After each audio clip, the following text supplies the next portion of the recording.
স্বামী বাড়িতে না থাকায় শ্বশুর আমাকে একা পেয়ে যেভাবে আমার সাথে কাজ করল। বন্ধুরা, গল্পটি আপনারা সম্পূর্ণ শুনলে আপনাদের মেশিন দিয়ে পানি চলে আসবে। আপনারা হাতের কাজ করতে বাধ্য হবেন। হাতের কাজ করার আগে অবশ্যই হাতের কাছে টিস্যু রাখবেন এবং কানে হেডফোন লাগিয়ে গল্পটি শুনবেন। হ্যালো বন্ধুরা, তোমরা সবাই কেমন আছো? আমার নাম নেহা এবং আমার বিয়ে হয়ে গেছে 4 বছর। আমার বয়স 25 বছর। স্বামী সরকারি চাকরিতে এবং প্রায় বাড়ির বাইরেই থাকেন। আমাদের বিয়ের 4 বছর পেরিয়ে গেছে, কিন্তু এখনও আমাদের কোনো সন্তান হয়নি। সম্ভবত কারণ তিনি আমাকে সময় দেন না। বিয়ের প্রথম দিনগুলোতে সব ঠিক ছিল, কিন্তু ধীরে ধীরে দূরত্ব বাড়তে লাগল। এখন তো সপ্তাহ কেটে যায় এবং আমি তার কাছ থেকে কোনো আপনত্বই অনুভব করি না। শুরুতে আমি এই পরিবর্তন বুঝতে পারিনি, কিন্তু এখন এটা একটা অভ্যাস হয়ে গেছে। সারাদিন বাড়ির কাজে ব্যস্ত থাকি এবং রাতে একাই পাশ ফিরে ফিরে ঘুমিয়ে পড়ি। কোনো আকাঙ্ক্ষা নেই, কোনো ইচ্ছা নেই, কেউ সঙ্গ দেবারও নেই।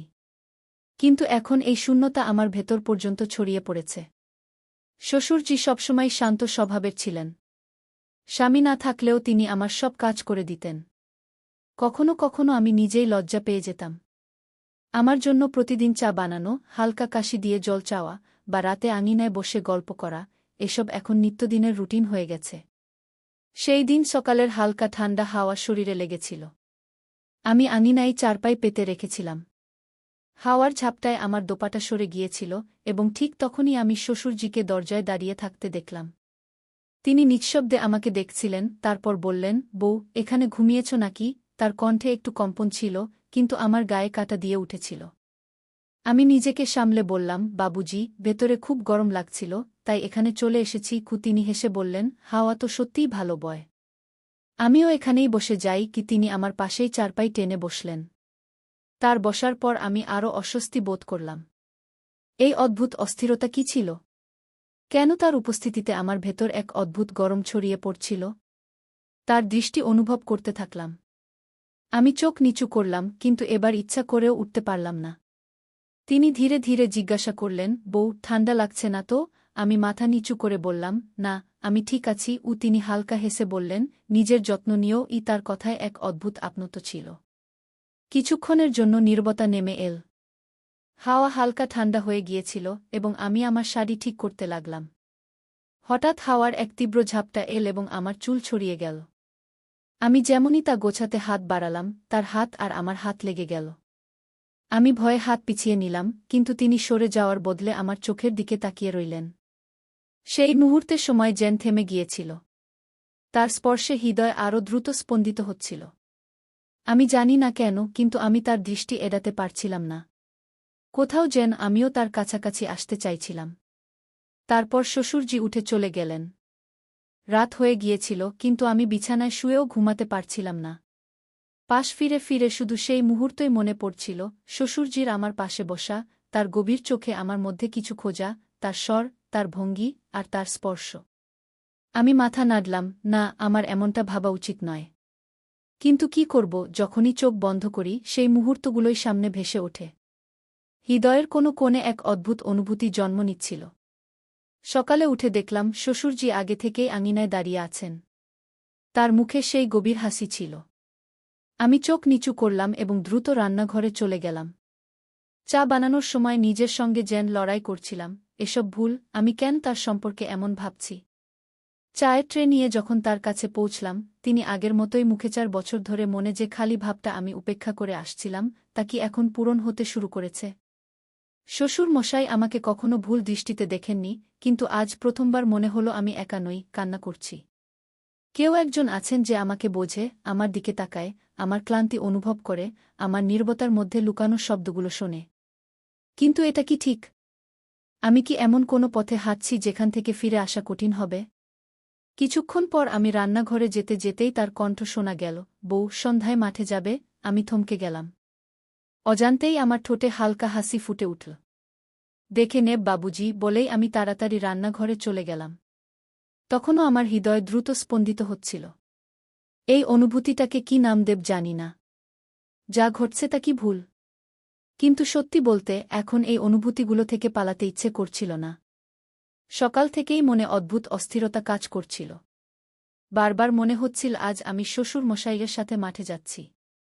নিজেকে অনেক বোঝানোর চেষ্টা করেছি যে এটা একটা সাধারণ দিনের মতোই হবে, কিন্তু সত্যি বলতে আজকের দিনটা সাধারণ ছিল না। আজ প্রথমবার নিজেকে মিথ্যা বলতে পারছিলাম না।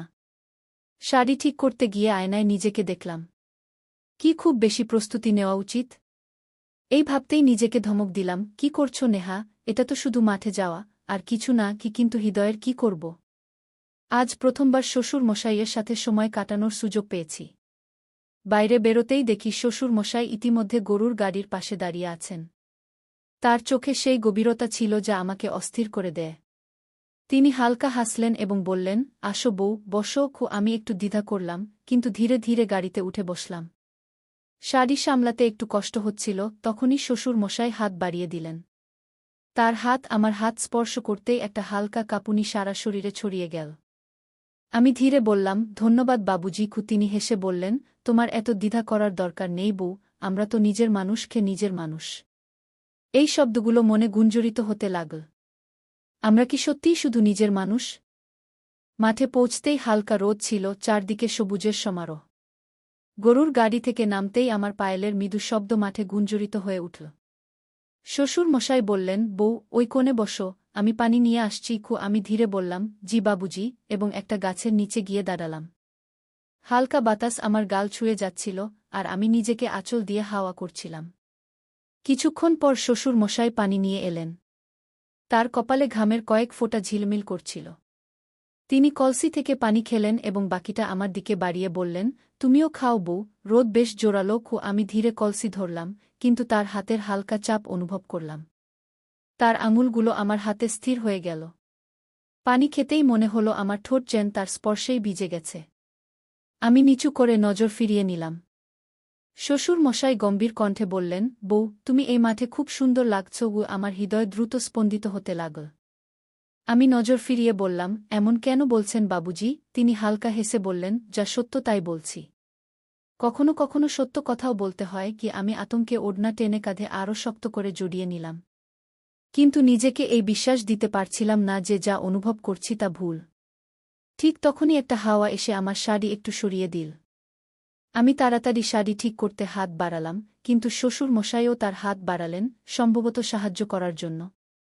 আমাদের আঙুল আবারও স্পর্শ করল। একটা হালকা শিহরণ আমার সারা শরীরে ছড়িয়ে গেল। আমি নজর নিচু করে ফেললাম, কিন্তু ভেতরে একটা অদ্ভুত অনুভূতি হচ্ছিল। শ্বশুর মশাই হালকা হেসে আমার হাত থেকে পল্লব ধরে ঠিক করে দিলেন। তার আঙুলের স্পর্শ আমার ত্বককে আরও গরম করে দিল। আমি দ্রুত হৃদয় নিয়ে বললাম, বাবুজি, আমি দেখে নিই সব ঠিকমতো হয়েছে কিনা। তিনি হালকা করে আমার দিকে তাকালেন এবং গভীর কণ্ঠে বললেন, বউ, তোমার এত অস্থিরতা কেন হচ্ছে? আমি হতভম্ব হয়ে মাথা নিচু করে ফেললাম। কিছু বলতে চাইলাম, কিন্তু ঠোঁট শুকিয়ে গিয়েছিল। সত্য বলার সাহস ছিল না, আবার লুকানোর শক্তিও ছিল না। দিন যত যাচ্ছিল, শ্বশুর মশাইয়ের পাশে থাকা সত্ত্বেও নিজেকে তার কাছাকাছি অনুভব করছিলাম। তার সংস্পর্শ, তার কথা, তার হালকা স্পর্শ, সবকিছু আমাকে ধীরে ধীরে তার দিকে টানছিল। সন্ধ্যা পর্যন্ত আমার ভেতরে একটা অদ্ভুত অস্থিরতা কাজ করছিল। এটা কি শুধুই একজন বউয়ের শ্বশুরের প্রতি শ্রদ্ধা, নাকি আমার ভেতরে একটা নতুন আকাঙ্ক্ষা জেগে উঠছে? সন্ধ্যা হয়ে গিয়েছিল, মাঠে সূর্য ডুবে যাচ্ছিল। হালকা বাতাস বইছিল, কিন্তু আমার ভেতরে একটা অদ্ভুত উত্তাপ ছিল। শ্বশুর মশাইয়ের স্পর্শ, তার দৃষ্টির গভীরতা, তার কথাগুলো সব মনে কোথাও আটকে গিয়েছিল। বলগাড়ি তৈরি ছিল এবং আমি শাড়ি ঠিক করতে করতে তার কাছে পৌঁছলাম। উঠতে কষ্ট হচ্ছিল, তখনই শ্বশুরজি হাত বাড়িয়ে দিলেন, আয় বউ, আমি সাহায্য করে দিই। তার আওয়াজ ধীর ছিল, কিন্তু তাতে এমন কিছু ছিল যা হৃদয়ের ধড়ফড়ানি বাড়িয়ে দিল। আমি একটু দ্বিধা করে আমার হাত এগিয়ে দিলাম। তার শক্ত আঙুলগুলো যখন আমার নাজুক হাতটা ধরে ফেল, এক অদ্ভুত গরম অনুভূতি আমার শিরায় ছুটে গেল। আমি তাড়াতাড়ি বলগাড়িতে বসে বললাম, ধন্যবাদ বাবুজি। শ্বশুরজি একটু হেসে আমার দিকে তাকিয়ে বললেন, তুমি খুব তাড়াতাড়ি ঘাবড়ে যাও বউ। আমি নজর নামিয়ে নিলাম। তিনি কি আমার মনের হালচাল পড়ে ফেলেছিলেন? রাস্তা নির্জন ছিল, দূরে দূরে কেউ ছিল না। বলগাড়ি ধীরে ধীরে দুলতে দুলতে চলছিল। আমি এক পাশে বসেছিলাম, শ্বশুরজি অন্য পাশে। রাতের হালকা ঠান্ডায় বাতাস আমার গাল ছুঁয়ে যাচ্ছিল, কিন্তু আমার শরীর অন্য কোনো কারণে গরম ছিল। শ্বশুরজির উপস্থিতি, তার দৃষ্টির তাপ। কিছুক্ষণ পর বলগাড়ি একটু ঝাঁকি দিয়ে থেমে গেল। আমি একটু হেলে পড়লাম, আর শ্বশুরজির হাত হঠাৎ আমার কোমরে এসে লাগল। সাবধানে বউ, তিনি ঘাবড়ে গিয়ে বললেন। কিন্তু আমার হৃদয় ইতিমধ্যেই দ্রুত স্পন্দিত হচ্ছিল। তার হাত আমার কোমরে কিছুক্ষণ লেগে থাকল। আমি নজর নামিয়ে নিলাম, কিন্তু আমার শ্বাস দ্রুত হয়ে গিয়েছিল। তিনি ধীরে হাত সরিয়ে নিয়ে গভীর আওয়াজে বললেন, তুমি খুব মাসুম বউ। আমার আঙুলগুলো আমার শাড়ির আঁচল শক্ত করে ধরে ফেলেছিল। আমি কি এখন নিজেকে আর সামলাতে পারছিলাম না? যখন আমরা বাড়ি পৌঁছলাম তখন অন্ধকার হয়ে গিয়েছিল। শ্বশুরজি বলগাড়ি থেকে নেমে আমার দিকে এগিয়ে এলেন। আয় বউ, বিশ্রাম নে, খুব ক্লান্ত হয়ে গেছিস। আমি মাথা নিচু করে ধীরে বললাম, জি বাবুজি। কিন্তু যখন আমি ভিতরে যেতে লাগলাম, আবার একবার তার হাত আমার আঁচলটা হালকা করে ধরে ফেল। আমার পা সেখানেই থেমে গেল, হৃদয় জোরে ধড়ফড় করতে লাগল। বউ, তার আওয়াজ ধীর ছিল, কিন্তু তাতে এমন কিছু ছিল যা ভিতর পর্যন্ত অনুভূত হচ্ছিল। আমি ধীরে মাথা ঘুরালাম, আমাদের চোখে চোখ পড়ল, আর এবার আমি নজর নামালাম না। কিছু ছিল যা অসম্পূর্ণ থেকে গিয়েছিল, কিছু ছিল যা এখন খুলে বলার অপেক্ষায় ছিল। ঘরে এসে আমি বিছানায় বসলাম, কিন্তু হৃদয় এখনও বলগাড়ির সেই মুহূর্তে আটকে ছিল।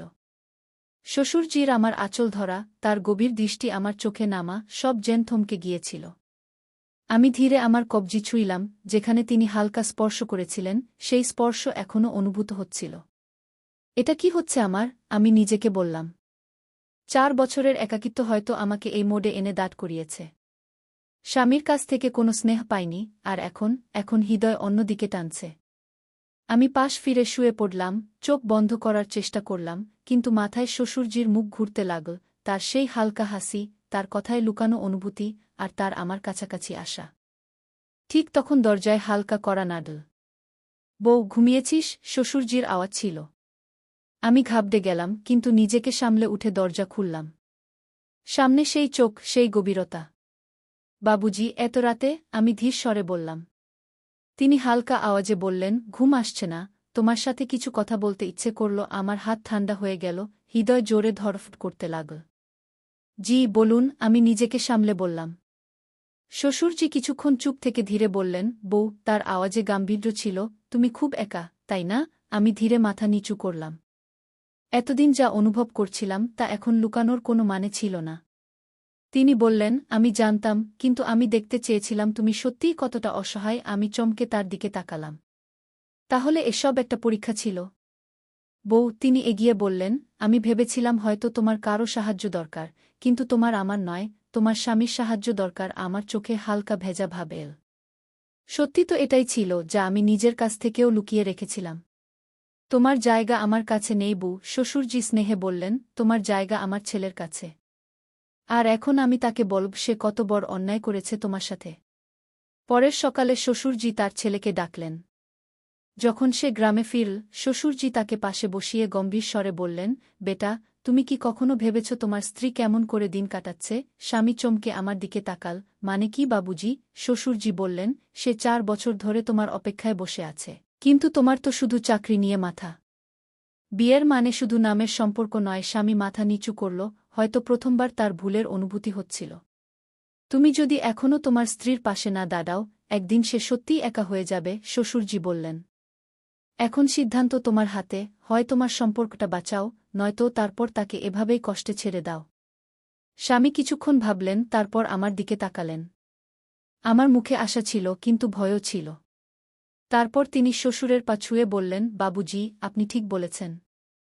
আমি এখন থেকে চাকরি ছেড়ে দেব এবং আমার স্ত্রীর সাথে থাকব, ক্ষেত সামলাব। কিন্তু এখন তাকে একা ছাড়ব না। কয়েক মাস পর সবকিছু বদলে গিয়েছিল। স্বামী চাকরি ছেড়ে দিয়েছিলেন এবং পুরো সময় বাড়িও খেতে দিতে শুরু করেছিলেন। এখন তিনি আমার সাথে ছিলেন, আমার হাত ধরার জন্য, আমার সুখ দুঃখের সাথী হওয়ার জন্য। ধীরে ধীরে আমিও বদলাতে শুরু করলাম। এখন আমি একা ছিলাম না, এখন আমার দুনিয়া পূর্ণ হয়ে গিয়েছিল। কয়েক বছর পর আমাদের গোদও ভরে গেল। এক নয়, 2 ছেলের সাথে আমাদের পরিবার সম্পূর্ণ হয়ে গেল। শ্বশুরজি আমাদের দেখে হাসতেন। তিনি শুধু একজন শ্বশুরের নয়, একজন বাবারও দায়িত্ব পালন করেছিলেন। তিনি আমার একাকিত্বকে চিনতে পেরেছিলেন, কিন্তু আমাকে ভুল পথে যেতে থেকেও বাঁচিয়েছিলেন। আজ যখন আমি পিছনে ফিরে তাকাই, তখন অনুভব করি যে একজন শ্বশুর যদি চান, তাহলে তিনি তার বউয়ের জীবন সাজিয়ে দিতে পারেন। এই গল্পটি একজন ভালো শ্বশুরের উদাহরণ, যিনি তার বউয়ের অনুভূতিকে বুঝেছিলেন এবং তাকে সঠিক পথ দেখিয়েছিলেন। বন্ধুরা, এই গল্প থেকে আমরা একটি বড় শিক্ষা পাই। একজন স্ত্রীর শুধু স্বামীর নামের প্রয়োজন হয় না, বরং তার সাথে তার ভালোবাসা এবং সময়ের প্রয়োজন হয়।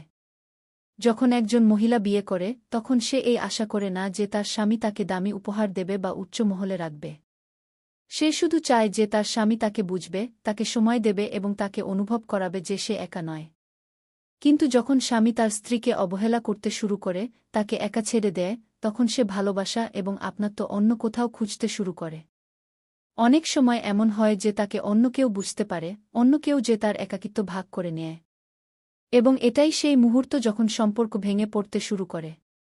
তাই সব স্বামীদের কাছে আমার একটি অনুরোধ, আপনারা আপনার স্ত্রীকে শুধু স্ত্রী হিসেবে না ভেবে তাকে আপনার জীবনসাথী মনে করুন। তাকে সময় দিন, তার অনুভূতিকে বুঝুন এবং সবচেয়ে গুরুত্বপূর্ণ, তাকে সেই ভালোবাসা দিন যা তাকে শুধু আপনার কাছ থেকে পাওয়া উচিত। 2. আপনি যদি এই গল্পটি পছন্দ করেন, তবে লাইক, শেয়ার এবং কমেন্ট করতে ভুলবেন না। আপনি যদি এমন আরও গল্প পড়তে চান, তবে আমাদের পেজ সাবস্ক্রাইব করুন এবং নোটিফিকেশন অন করে রাখুন। মনে রাখবেন, সম্পর্ক ভালোবাসা দিয়েই চলে এবং যেখানে ভালোবাসা নেই সেখানে খালি থেকে যায়। ধন্যবাদ।